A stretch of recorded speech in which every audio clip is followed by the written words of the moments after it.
Welcome sa channel natin, QuickBooks Pinas. This channel is dedicated para dun sa gustong matuto ng QuickBooks online. Meron tayong course outline dyan mga boss, madami-dami pa yan.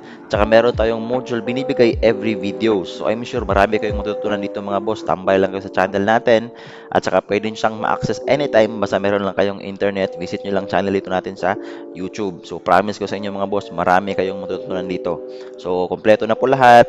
Kailan nyo pa sisimulan? Let's go! Okay, so good day ulit mga boss, no? Andito na tayo sa panghuling pinaka-importanting report na sinasend ni bookkeeper sa client natin o tinatawag natin na statement of cash flow. So, kailangan nyo munang maintindihan yung mga tatlong major reports bago kayo makapunta dito sa statement of cash flow. So, panoorin nyo muna yung first major video muna, yung profit and loss report. And then, yung pangalawa is ang balance sheet. So, bago kayo pumunta dito sa statement of cash flow. Okay, so open nyo na yung QuickBooks nyo. Tapos punta kayo dito sa reports. Tapos dito kayo sa standard reports. Then hanapin nyo ang statement of cash flow. So for this tutorial, dito ako maghanap. Statement of cash flow. Ayan. Then i-pull up nyo lang yung date. So yung target date natin is isang buong buwan ng January 2025. So edit lang natin ito. Dito tayo sa January 31. So, click nyo lang itong run report. Ayan. So, meron na tayong statement of cash flow sa kabuang buwan ng January 2025. Pero, para mas maintindihan natin ito, open din ulit tayo ng balance sheet. So, open tayo ng isang tab.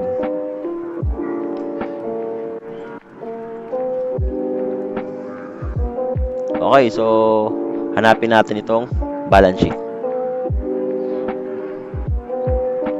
Type nyo lang. So, ang purpose natin ito is para meron tayong mapag-comparean, kumbaga.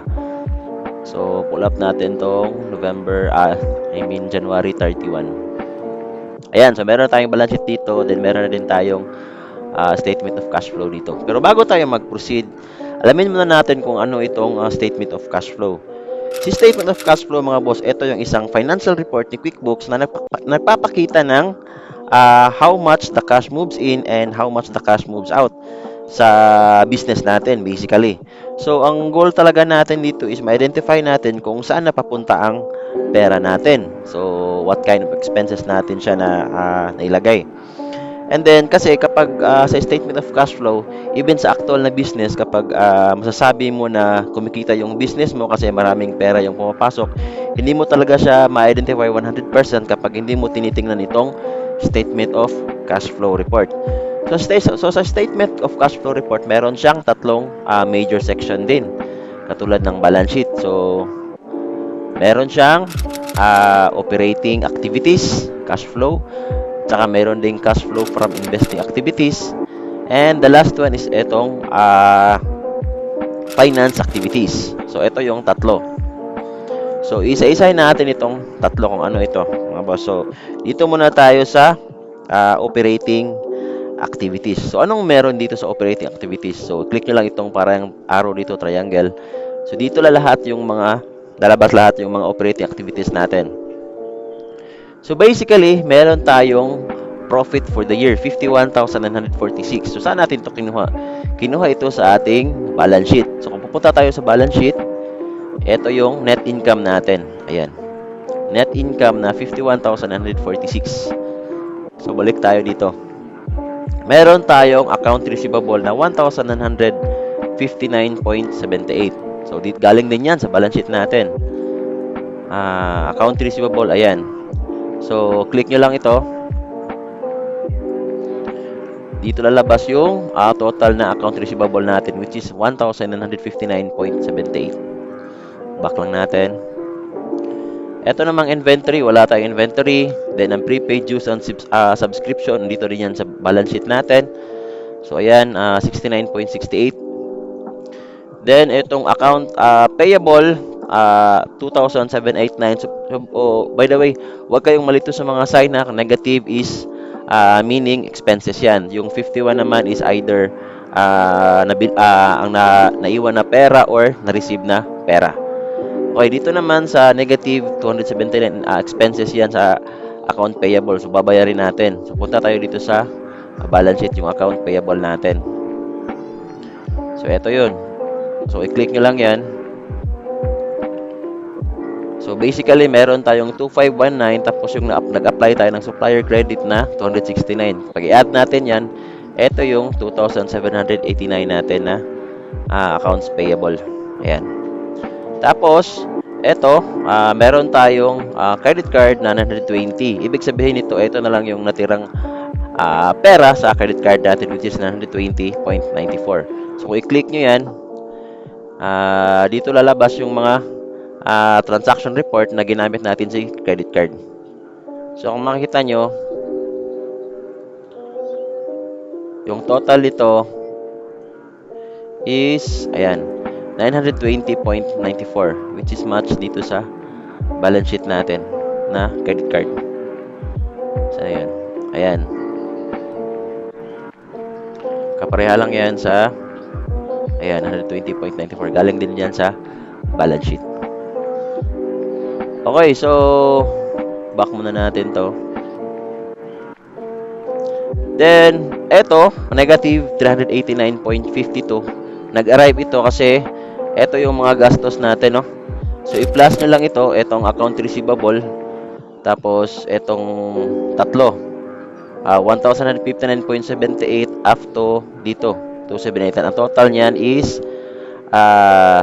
389.52. So, ang result nito, i-plus nyo, tapos i-deduct nyo dito sa 920.94. Ang labas niyan is, ang total niyan is negative 389.52. So, dito naman yung total na operating activities natin, which is 48,049.44. So, saan natin to nakuha? Basically, dito lang sa 5,146. Tapos, i-deduct nyo dito sa negative 389.52. Ito yung kalabasan natin. Ito yung operating activities natin.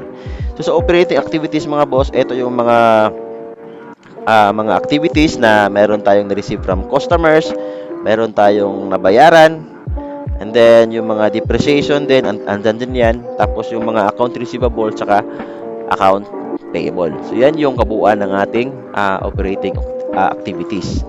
Dito naman sa investing activities, basically, meron lang tayong isa dito, no? Si furnitures and fixture, which is ang expenses natin is negative 187.55. So, kinuha lang din yan dito sa balance sheet natin, which is si furnitures and fixtures. Yan yung expenses natin. Okay, so para makuha tong 47, basically, nagdeduct lang tayo, no? From 48,049.44 minus 187. So, ito yung kalabasan natin sa 47,861.89. So, dito either increase or decrease yung cash equivalents natin. So, yung tawag nito, yung investing activities natin is isa lang yung natin nalagay dito. Ito lang 187. Yung operating activities natin is 48,049. So, ang total niyang dalawa, mayroon tayong either nag-increase or decrease yung cash equivalents, which is 47,861.89. So, nga pala, nakalimutan ko lang explain. So, dito sa profit of the year, kapag ang indicator kasi na kumikita talaga yung kumpanya natin is dapat positive itong profit for the year. Kasi ito yung net income na pagbabasihan natin doon sa balance sheet. So, halimbawa, kung pupunta tayo sa balance sheet, ayan, net income is positive 5,146. Halimbawa, kung negative yan, ibig sabihin is lugi si business ng ganyang value. So, since positive siya, so positive din yung natin dito sa statement of cash flow. So, yung cash and dito naman tayo sa financing activities. So, meron tayo ditong yung cash and cash equivalents of beginning of the year. So, basically, itong 27,000, ito yung mga all cash types accounts natin dito sa balance sheet. Ayan. So, i-total mo lang yan, kaya nag-arrive tayo ng 27,000. So, yung total na financing activities natin Take note lang ha, ang sabi kasi dito at the end of the year. So yung kinuha kasi natin is for the month of January 2025. So parang forecast ito kapag ganito consistent yung net income per year. So ganito yung cash and cash equivalents natin o kinikita natin every month, which is 74,861.89.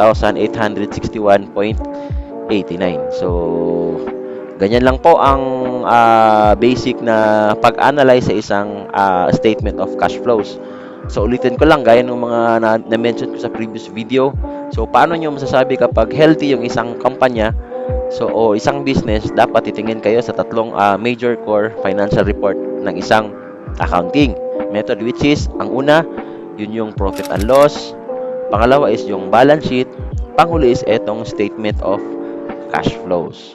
So, kapag meron kayong hindi naintindihan sa mga report mga boss, balikan nyo lang yung previous videos natin, balikan nyo yung profit and loss, balikan nyo yung balance sheet, and then balikan nyo din itong statement of cash flow. So, ganun lang ang pag-analyze mga boss. Wag nyo nang masyadong kumbaga, pahirapan yung sarili nyo, ano? Mag-refer lang kayo dito sa ano natin, sa content natin, kumbaga.